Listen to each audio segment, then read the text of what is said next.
Panggagayuma natural. Oras yun na panggagayuma natural. Nais mo bang matutuhan ang isang pamamaraan ng panggagayuma? Upang mahalin ka ng isang babaeng iyong nililigawan o sinusuyo. Narito po ang pamamaraan. Ito'y hango sa mahiwagang aklat ng kababalaghan. Ikaw ba ay may nililigawan o sinusuyo? At ikaw ba ay matagal nang nanliligaw sa babaeng iyong nagugustuhan? Kung talagang siya naman, ay totoong minamahal mo, at hindi mo siya lolokohin, ay para sa iyo ang pamamaraan ito. Isa sa layunin ng video na ito, ay upang maging aware, at mahayag din naman sa lahat, na mayroon talaga na oras yun ng gayuma. Paalala, kung ito naman ay gagamitin mo, para lamang sa iyong sariling kapakanan, ay mas mabuti na huwag mo nang ituloy. Tandaan mo, kapag ito ay iyong inabuso, ay malalaman ng tao na siya ay nagayuma. At di naman lingid sa lahat, na kapag ang isang tao ay nagayuma, ay hindi magpapantay ang kanyang daliri. At kapag siya ay nagpunta sa isang albularyo o manggagamo, ay maaaring malalaman ng albularyo na siya ay nagayuma, dahil hindi na magpapantay ang kanyang hinliliit na daliri. Tandaan, ang lahat ng bagay ay may katapusan, at may hangganan, at may katapat, kaya gamitin lamang sa tamang pamamaraan. Narito po ang paraan.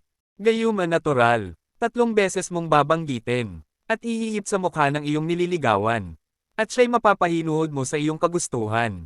Magdasal muna ng ganito.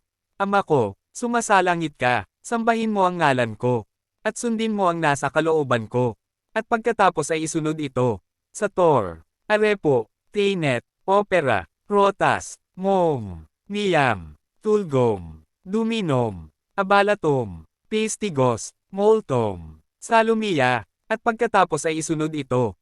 At 3 beses banggitin. Eno, Era, Kolom, Eno, Era, Kolom, Eno, Era, Kolom. At sambitin ang pangalan ng iyong minamahal at isunod ito. Foxium, Priam, Mulon, Posihis, Nimini, Tritarom, Adita, Christom. At isunod ang susi o yabi. Nobirak, Sepetami, Mi, Galileo, Igosom. Ano mang naisin ko sa iyo, ay susundin mo. Paunawa, dito sa gayuma natural, ay iibahin po natin ang pamamaraan.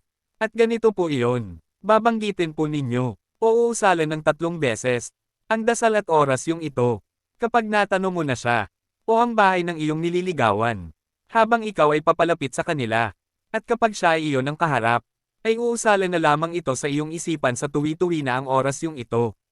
Narito po ang oras yun.